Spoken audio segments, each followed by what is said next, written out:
3 of one triangle, 3 of another triangle, and you as the balancing factor.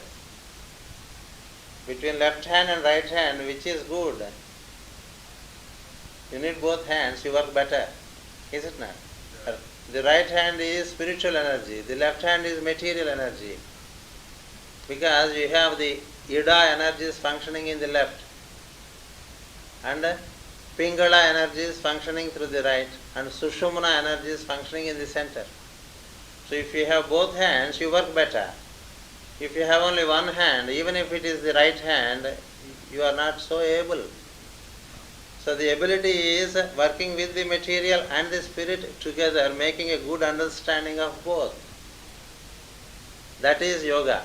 That is Bhagavad Gita. That is what the essential or the basic thought coming from Himalayas. So we need to, where the material deficiency is there, it has to be fulfilled. Where there is spiritual deficiency is there, it has to be fulfilled. When the two when the two energies are well fulfilled, you are lifted up into the center. That is how it works. That's the triangle.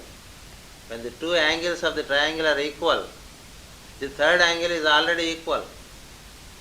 That is the equilateral triangle.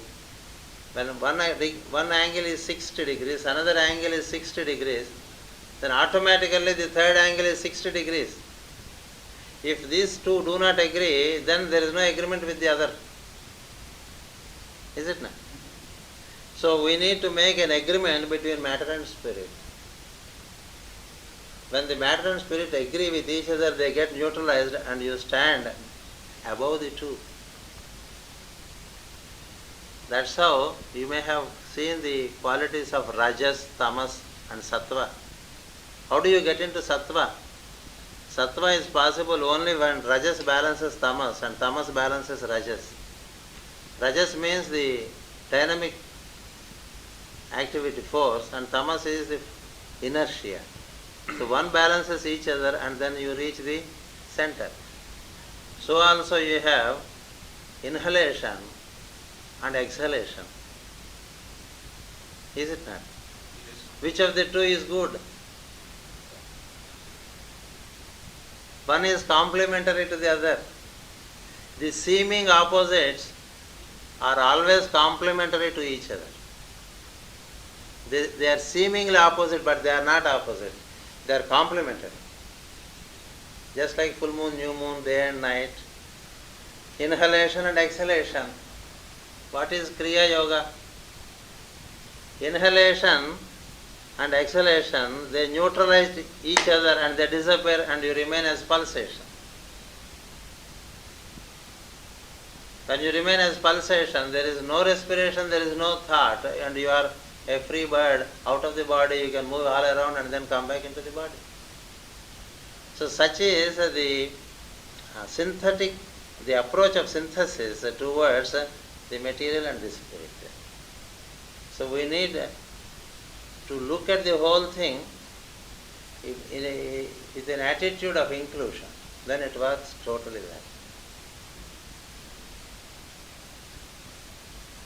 So we need the West. We, the Easterns, need the West. We don't deny West. And you, the West, need the East. So that inside you are poised, you are balanced. But it's not this East, it's not this moment of the East. The East? Not this moment. Not this moment. No, the East is East. And not this moment. Even in this moment, it is there.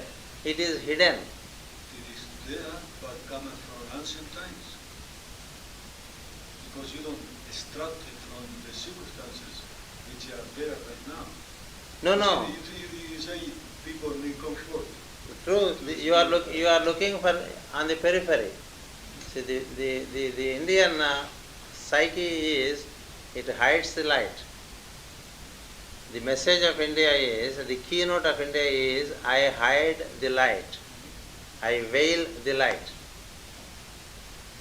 Time comes when the veil is lifted and the light of India shows the way into the spiritual matters. India carries the light. and it gives light. This is for certain. The only thing is, many from the West look at India on its surface. They don't go to the villages. They don't go to see the way of life. They go to Agra, they go to Taj Mahal, and then they go to this place and see some slums in Bombay. Oh, it's all. This is a superficial understanding. And spirituality never exists in the superficial things, because spirit is the basis for material. So one needs an ability to see beyond the form. So you live with an Indian family and you see what it is. You can experience directly inoffensivity. You can experience the love. Even if they don't have, even if they have no comfort for themselves, they try to give you comfort. That's the beauty with the people. So what is when you go deep into India, you find it. But if you go to metropolis, Delhi, Bombay, Calcutta, yes, you see the West there. So the Indian current is strong. The Indian inner life is strong. The outer needs to be built. So that's where there are many who are now looking to the east, the Europe, and even in America.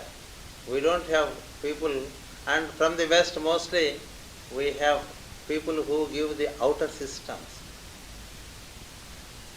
Because you are good with equipment, external, and the East is good with equipment, internal. I am not saying which is better than the other. They are equal, in my view, because there is no seeing one as better than the other. Because when they are equal only, you find the lift up. Remember the equilateral triangle with 60 degrees. Yeah. It is possible only when the two balance and 2 become 60-60. So that's the truth of it. There are people who give overemphasis to spirit. There are people who give overemphasis to material. They are nothing but the counterpart of the other. In between these two, there are some who balance it. They are the yogis, they are the disciples, they are the ones who can balance on both sides. A real yogi or a disciple is one who can work with a materialist as much as he can work with a spiritualist. That is discipleship. Otherwise, it's a lopsided understanding still. That is what is demonstrated from ages in India. Every master who lived and who showed the way, he was holding a vocation, he was living in a family, and then he was giving the light to the people contemporary to them. That's how they demonstrate the fullness of life in every aspect of life. That is complete spirituality. That is what I call spirituality in daily life. You may have seen that. Spirituality in daily life is nothing but you experience the functioning of the energy in every walk of your life, while it manifests in form or in color or in sound. You can see that. And live with it and experience it all the time without a break. That's the ultimate. So, when there is an emphasis on spirituality, there is also always an emphasis on materiality. We need to bring them together. You see the pendulum of a clock. If you pull it to one side, spirituality, in the next cycle it goes to the other end. It goes only to the other end to come back to this end. It never remains. You see the pans of the balance. When it is like this, you look to the pans. But when they are almost equaling, you look to the needle up there. Is it not? That means these two cease to exist and both of them agree in the needle. So that's how matter and spirit, they agree in a person who is rounded up, who is complete, whom we call a yogi or a disciple. So he neither denies material nor does he deny spirit. Neither he is excessive with this nor excessive with that. He makes a good combination of father and mother, and he is a good son. Spirit is the father, matter is the mother, and he is the child of both. And he works it out and shows it as an example for others, so that they also live in poise, they also live in tranquility, and they experience all that which the planet offers by way of the splendor.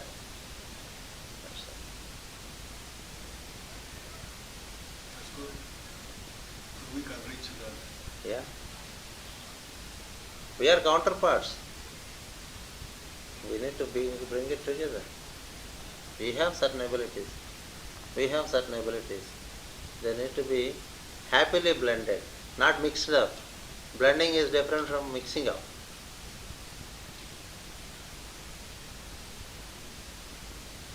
Mix up is to blend it in any way we like. Yeah, it creates confusion. Blending is a process by which more and more harmony is gained. It will come.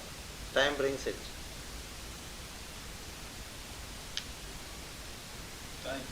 Time holds the key.